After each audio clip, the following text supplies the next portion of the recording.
ಇಲ್ಲಿಟ್ರೇಷನ್ ಇದೆ. ಅದಕ್ಕೆ ನಾವು ಏನು ಮಾಡೋಣ ಅಂತ ಹೇಳಿಕೆ ವಿಚಾರ ಮಾಡ್ಲಿಕ್ಕೆ ಇಲ್ಲಿ ಕೂತಿದ್ದೇವೆ. ಇಲ್ಲಿ ನಮ್ಮ MLA ಸಾಹೇಬರು ಬಂದಾರ. ತಮಗೆಲ್ಲರಿಗೂ ಅತಿ ಸಂತೋಷದ ವಿಷಯ, ಅವ್ರ ಕೈನಿಂದ ಒಂದು ಬುಕ್ ಬಿಡುಗಡೆ.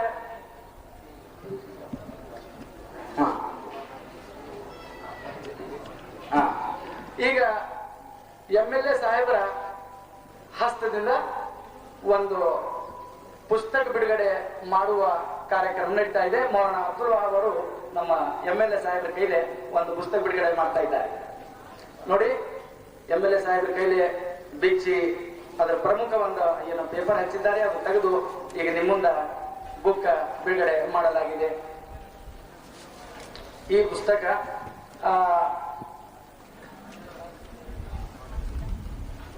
ಜಮಿಯತೆ ಅಹ್ಲೆ ಹದೀಸ್ ಕರ್ನಾಟಕದ ಒಂದು ರಿಪೋರ್ಟ್, ಇದು ಸರ್ವೆ ಇದೆ ನಮ್ಮ ಕರ್ನಾಟಕ ಪ್ರದೇಶದಲ್ಲಿ. ಅದು ನಮ್ಮ MLA ಸಾಹೇಬರ ಕೈಲಿ ಬಿಡುಗಡೆ ಆಯ್ತು. ಈಗ ನಮ್ಮ MLA ಸಾಹೇಬರಿಗೆ ವಿನಂತಿಸುವುದು ಏನಂದ್ರೆ, ಈ ಸಮ್ಮೇಳನಕ್ಕೆ ಕೆಲವೊಂದು ಮಾತು ನೀವು ಆಡ್ಬೇಕಂತ ಹೇಳಿ ನಮ್ಮೆಲ್ಲರ ಪರವಾಗಿ ನಾ ಬೇಡ್ಕೊತೀನಿ.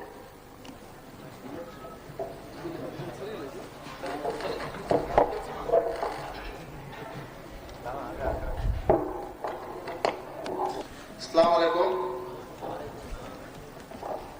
ವೇದಿಕೆ ಮೇಲೆ ಆಸೀನರಾಗಿರ್ತಕ್ಕಂಥ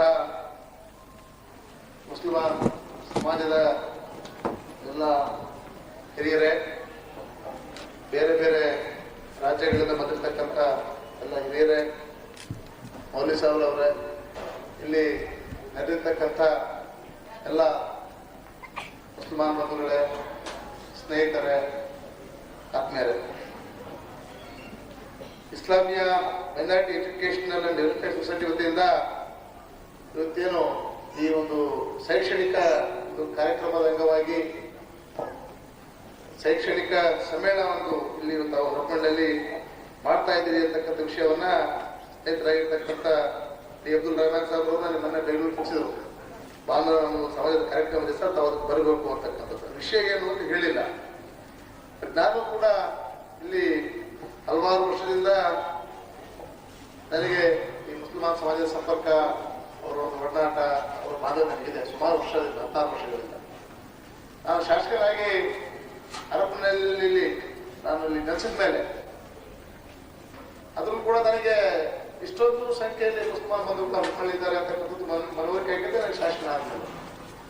ಸುಮಾರು ಹರಪನಹಳ್ಳಿ ಪಟ್ಟಣದ ಪ್ರತಿಯೊಂದು ಭಾಗವನ್ನು ಮುಸ್ಲಿಮಾನ್ ಬಂಧುಗಳಿರಲಿ ಅಥವಾ ಇತರ ಜಾತಿಗಳ ಬಂಧುಗಳಿರಲಿ, ಎಲ್ಲರ ಒಂದು ವಾರ್ಡು, ಮನೆ, ಕೇರಿ, ಸಂಸದೆಲ್ಲ ತಿರುಗಿ ನೋಡಿದ ಮೇಲೆ ನನಗೆ ಇಲ್ಲಿ ಬಹುಮುಖ್ಯವಾಗಿ ಕಂಡು ಬಂದಿದ್ದು ಏನಂದ್ರೆ, ಇಲ್ಲಿ ವ್ಯವಸ್ಥಿತವಾದಂತಹ ಒಂದು ಕುಡಿಯ ನೀರು, ಜೊತೆಗೆ ನೈರ್ಮಲ್ಯೀಕರಣ, ಅದ್ರ ಜೊತೆಗೆ ವಿದ್ಯಾಭ್ಯಾಸ. ಬಹುತೇಕವಾಗಿ ನಮ್ಮ ಮುಸ್ಲಿಮಾನ್ ಬಂಧುಗಳು ಎಲ್ಲ ಚಿಕ್ಕ ಮಕ್ಕಳಿಗೆ ಸಹಿತ ಅವರು ಒಂದು ಕೆಲಸದ ಕಡೆ ಹಚ್ಚುವಂತ ಒಂದು ವ್ಯವಸ್ಥೆಯನ್ನ ಅದು ಬೆಳ್ಕೊಂಡ್ ಬಂದ್ಬಿಟ್ಟಿದೆ. ಈ ಬಿಡಿ ಕಟ್ಟುವ ಕೆಲಸ ಇರ್ಬೋದು, ಅಥವಾ ಗ್ಯಾರೇಜ್ ಅಲ್ಲಿ ಇರ್ಬೋದು, ಅಥವಾ ಇನ್ನು ಇದೆ ತರಗಾರ ಕೆಲಸ ಮಾಡುವಂತ ಒಂದು ವ್ಯವಸ್ಥೆ ಇರ್ಬೋದು. ಯಾಕಂದ್ರೆ ಅದು ಒಂದು ನಮಗೆ ಇರ್ತಕ್ಕಂಥ ಬಡತನವನ್ನು ಕೂಡ ಅದಕ್ಕೊಂದು ಮೂಲ ಅಂಶ, ಅದ ತಪ್ಪಾಗ್ಲಿಕ್ಕಿಲ್ಲ. ಅದನ್ನ ಮಾಡ್ರಿ, ಬೇಡ ಅಂತ ಹೇಳೋದಿಲ್ಲ. ಬಟ್ ನಾವೆಷ್ಟು ಈ ತಾತ್ಕಾಲಿಕ ಏನು ಲಾಭಕ್ಕೆ ನಾವು ಒಳಗಾಗ್ತೀವಿ ಇವತ್ತು. ಯಾಕಂದ್ರೆ ಒಬ್ಬ ಸಣ್ಣ ಹುಡುಗನಿಗೆ 4-5 ವರ್ಷ, ಬೇಡ 7 ವರ್ಷ ಹುಡುಗನಿಗೆ ಒಂದು ಕೆಲಸ ಹಚ್ಚುವಂತ ಒಂದು ಪದ್ಧತಿಯನ್ನ ನಮ್ಮ ಸಮಾಜವನ್ನು ಮಾಡ್ತಾ ಇದೆ. ಆದ್ರೆ ನಾನು ವೈಯಕ್ತಿಕವಾಗಿ ಹೇಳ್ಬೇಕಂದ್ರೆ, ಇವತ್ತು ವಿದ್ಯಾಭ್ಯಾಸ, ಇವತ್ತು ಕೆಲಸ ಮಾಡಲಿ, ನಾನು ಬೇಡ ಅಂತ ಹೇಳೋದಿಲ್ಲ. ಇವತ್ತು ಅವ್ನು ಏನೇ ಓದ್ಕೊಂಡಿರ್ಲಿ, ಅವ್ನು ಎಷ್ಟು ಎತ್ತರಕ್ಕೆ ಬೆಳೆದಿರ್ಲಿ, ಇವತ್ತು ನಾನು MLA ಆಗಿದ್ದೀನಿ ಅಂತ ಮನಸ್ಸ ವಿಚಾರ ಮಾಡ್ಲಿಕ್ಕೆ ಬರೋದಿಲ್ಲ. ಯಾಕಂದ್ರೆ ನಮ್ಮ ಸಮಾಜದಲ್ಲಿರ್ತಕ್ಕಂಥ ಹಿರಿಯರಿಗೆ ನಾವು ಗೌರವ ಕೊಡ್ಬೇಕು. ಅವ್ರು ಯಾವುದೇ ಸಮಾಜದ ಬಂಧುಗಳಿರಲಿ, ಅವರು ವಿದ್ಯಾವಂತರಿರಲಿ, ಅವಿದ್ಯಾವಂತರಿರಲಿ, ನಾನು ಎಷ್ಟೇ ಉನ್ನತ ಮಟ್ಟಕ್ಕೆ ಹೋದ್ರೂ ಕೂಡ ನಾನು ಸಮಾಜದಲ್ಲಿರ್ತಕ್ಕಂಥ ಹಿರಿಯರಿಗೆ, ಸಮಾಜಕ್ಕೆ ಬಲಿಯನ್ನು ಕೊಡ್ಬೇಕಾಗ್ತದೆ. ಆ ಒಂದು ನಿಟ್ಟಿನಲ್ಲಿ ಇವತ್ತು ಅವ್ರು ಎಷ್ಟೇ ಎತ್ತರ ಹೋದ್ರೂ ಕೂಡ ಸಮಾಜ ಸೇವೆ, ಮನೆ ಕೆಲಸ, ತಂದೆ ತಾಯಿಗಳ ಮೇಲೆ ಇರ್ತಕ್ಕಂಥ ಗೌರವ ಅದು ಮಾಡಬೇಕಾಗ್ತದೆ. ಮಗನಾಗಿ ಹುಟ್ಟಿದ್ವಿ, ಮಗಳಾಗಿ ಹುಟ್ಟಿದ್ವಿ. ಆ ಒಂದು ನಿಟ್ಟಿನಲ್ಲಿ ತಾವು ಕೂಡ ಇವತ್ತು ಕೇವಲ ಈ ದುಡಿಮೆ ಕಡೆ ತಾವು ಗಮನ ಹರಿಸ್ತಾ ಇದ್ದೀವಿ.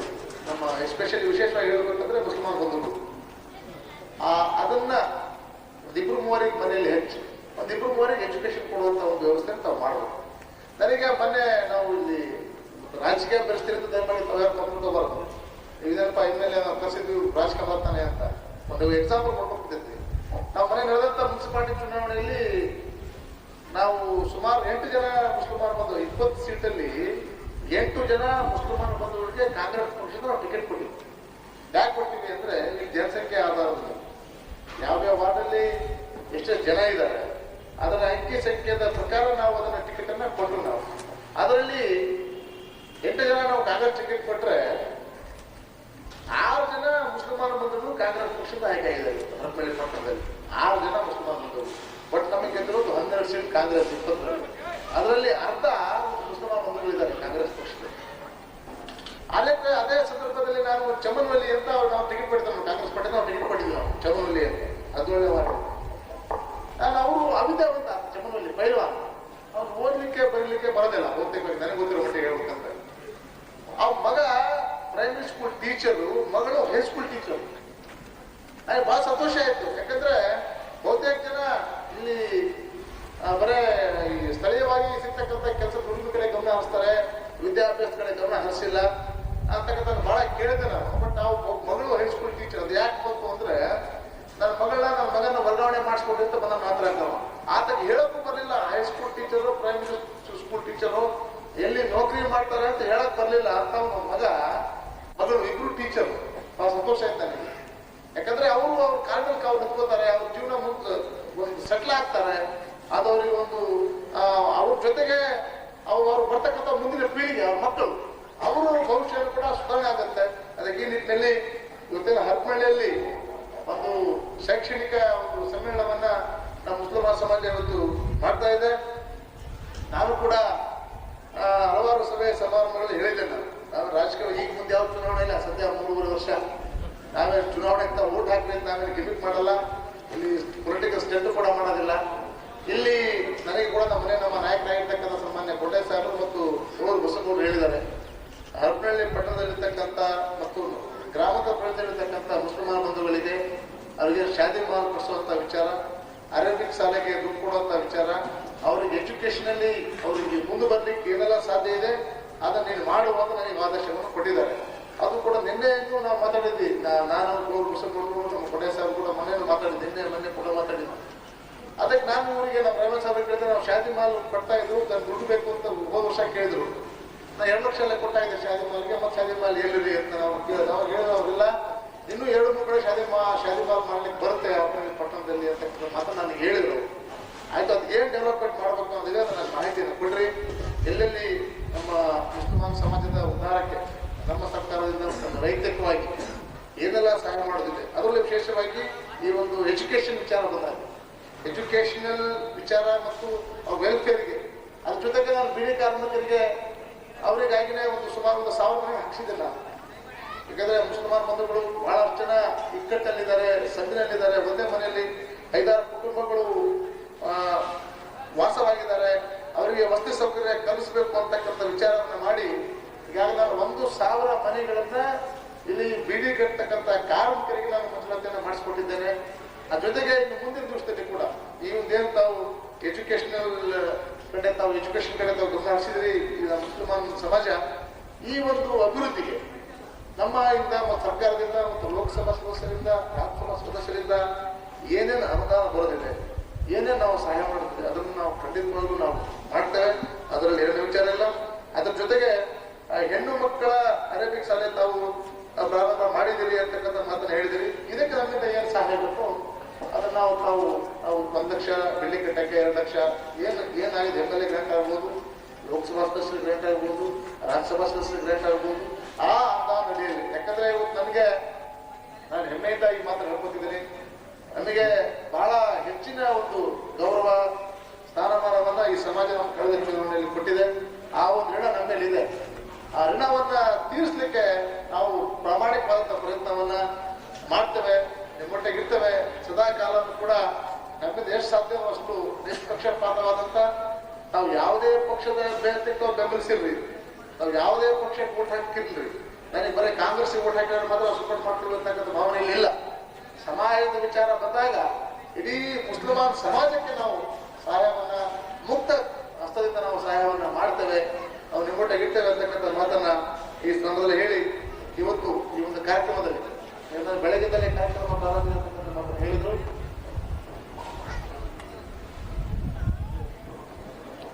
ಅದೇ ಇಲ್ಲಿ 4ನೇ ವಾರ್ಡಲ್ಲಿ ಇರ್ತಕ್ಕಂಥ ಮಸೀದಿ ಹತ್ರ ಹಾಸ್ಟೆಲ್ ನಡೀತಾ ಇದೆ. ಆ ಹಾಸ್ಟೆಲ್ ಕಟ್ಟಡಕ್ಕೆ ನಮ್ಮ ಸುಭಾಷ್ ಸಾಹೇಬ್ ಅವರು ಈ ಹಿಂದೆ 4 ಲಕ್ಷ ರೂಪಾಯಿ ದುಡ್ಡು ಬೇಕು ಅಂತಕ್ಕಂಥದ್ದನ್ನ ಕೇಳಿದ್ರು. ನಾನು ಈಗಾಗಲೇ ಅದನ್ನ ನಮ್ಮ ನಾಯಕರಾಗಿರ್ತಕ್ಕಂಥ ಕೆ.ಸಿ. ಕೊಂಡೇಶ್ವರ ಹತ್ರ ಮಾತಾಡಿದ್ದೇನೆ. ಅವ್ರು ಒಪ್ಕೊಂಡಿದ್ದಾರೆ. ಜೂನ್ ಅಥವಾ ಆಗಸ್ಟ್ ನಲ್ಲಿ ಬರ್ತಕ್ಕಂಥ ಇನ್ಸ್ಟಾಲ್ಮೆಂಟ್ ಅಲ್ಲಿ ಖಂಡಿತವಾಗ್ಲೂ ಕೂಡ ಆ ಕಟ್ಟಡ ಕಟ್ಟಕ್ಕೆ ನಾನು ಹಣವನ್ನ ಬಿಡುಗಡೆ ಮಾಡಿಸ್ಕೊಡ್ತೇನೆ ಅಂತಕ್ಕಂಥ ಮಾತನ್ನ ಹೇಳ್ತಾ, ಎಲ್ಲ ಈ ಹೆಣ್ಣು ಮಕ್ಕಳ ಆರೋಗ್ಯ ಶಾಲೆ ಇರ್ಬೋದು, ತಾವೇನೇನು ಈ ವಿದ್ಯಾಭ್ಯಾಸಕ್ಕೆ ಸಂಬಂಧಪಟ್ಟಂತೆ ತಾವೇನೇನು ಅಭಿವೃದ್ಧಿ ಪಡಿಸ್ತೀರಿ ಅದಕ್ಕೆ ನಾವು ಮುಕ್ತ ಹಸ್ತದಿಂದ ಸಹಾಯ ಮಾಡ್ತೇವೆ ಅಂತಕ್ಕಂಥ ಮಾತನ್ನ ಈ ಸಂದರ್ಭದಲ್ಲಿ ಹೇಳಿ, ಇವತ್ತು ನಾವೆಲ್ಲರೂ ತಮಗೆಲ್ಲರೂ ಕೂಡ ನೋಡುವಂಥ ಅವಕಾಶವನ್ನ ನಮ್ಮ ಸಮಾಜದ ಮುಖಂಡರು ನಮ್ಮ ಮೌಲ್ಯ ಸಾಹೇಬರು ಎಲ್ಲರೂ ಈ ಅವಕಾಶವನ್ನು ನಮಗೆ ಕಲ್ಪಿಸಿಕೊಂಡಿದ್ದಾರೆ. ಈ ಒಂದು ಕಾರ್ಯಕ್ರಮ ಯಶಸ್ವಿಯಾಗಲಿ. ಮುಂದಿನ ದಿನದಲ್ಲಿ ತಾವೆಲ್ಲರೂ ಕೂಡ ನಮ್ಮ ಮಕ್ಕಳನ್ನ ಕನಿಷ್ಠ ಪಕ್ಷ 2 ಗಂಡು 2 ಹೆಣ್ಣನ್ನ ಒಂದು ಮನೆಯಿಂದ ತಾವು ವಿದ್ಯಾಭ್ಯಾಸಕ್ಕೆ ಕಳಿಸೋದಕ್ಕೆ ತಾವು ಪ್ರಾಮಾಣಿಕವಾದಂಥ ಪ್ರಯತ್ನವನ್ನು ಮಾಡಬೇಕು. ಅವರಿಗೆ ವ್ಯವಸ್ಥಿತವಾದಂಥ ಬರೇ ಸರ್ಕಾರಿ ನೌಕರಿ ಸಿಗುತ್ತೆ ಅಂತ ವಿದ್ಯಾಭ್ಯಾಸ ಪಡಿಸ್ಬೇಡ್ರಿ. ಅವ್ರ ಮುಂದಿನ ಭವಿಷ್ಯ ಅವ್ರು ಉಪಯೋಗ ಮಾಡ್ಕೋತಾರೆ. ಇದೇನಾದ್ರೂ ಒಂದು ಅವ್ರು ಡಿಗ್ರಿ ತಗೊಂಡ್ರೆ ಮತ್ತೆ ಕ್ವಾಲಿಫೈಡ್ ಆದ್ರೆ ಅವ್ರು ಏನಾದ್ರು BA BEd BSc BEd engineering medical ಅವರ ಯೋಗ್ಯತೆ ಅನುಸಾರ ನಮ್ಗೆ ಎಷ್ಟು ಸಹಾಯ ಆಗುತ್ತೋ ಅಷ್ಟು ದಬ್ಬಾಗತ್ತ ಎತ್ತರಕ್ಕೆ. ಮೇಲೆ ಅವರು ಶಕ್ತಿ ಇರೋರು ಹತ್ಕೊಂಡ ಮೇಲೆ ಮರ ಹಾಕ್ತಾರೆ, ಶಕ್ತಿ ಇರೋರು ಕೆಳಗೆ ಬೀಳ್ತಾರೆ. ಆದ್ರೂ ಕೂಡ ಎಷ್ಟು ಆಗುತ್ತೋ ಅಷ್ಟು ಪ್ರಾಮಾಣಿಕವಾದಂಥ ಪ್ರಯತ್ನವನ್ನ ತಂದೆ ತಾಯಿಗಳಾದಂಥ ತಾವುಗಳು ಮಾಡಬೇಕು. ಮಕ್ಕಳ ವಿದ್ಯಾಭ್ಯಾಸ ಕಡೆ ಹೆಚ್ಚು ಗಮನವನ್ನು ತಾವು ಹರಿಸಬೇಕು. ಇದಕ್ಕೆ ನಮ್ಮಿಂದ ಏನೆಲ್ಲ ಸಹಾಯ ಆಗುತ್ತೆ ಖಂಡಿತ ಮಾಡ್ತೇವೆ ಅಂತಕ್ಕಂಥ ಮಾತನ್ನ ಈ ಸಂದರ್ಭದಲ್ಲಿ ಹೇಳಿ, ಇವತ್ತು ನನಗೆಲ್ಲ ಕರೆಸಿ ನಿಮ್ಮನ್ನೆಲ್ಲ ನೋಡುವಂಥ ಅವಕಾಶವನ್ನ ನಮ್ಮ ಸಮಾಜದ ಮುಖಂಡರು ಪೊಲೀಸ್ ಅವರು ಕಲ್ಪಿಸಿಕೊಂಡಿದ್ದಾರೆ. ಅವರಿಗೂ ತಮಗೂ ಆ ಅಲ್ಲ ಒಳ್ಳೇದು ಮಾಡಲಿ ಅಂತ ಶುಭ ಹಾರೈಸಿ ನಾನು ಮಾತು ಮುಗಿಸ್ತೇನೆ. ಜಯ ಹಿಂದ್. आप लोगों को मैं जरा उर्दू में बोल दूं, बात लोग शायद कन्नड़ न समझ पाए.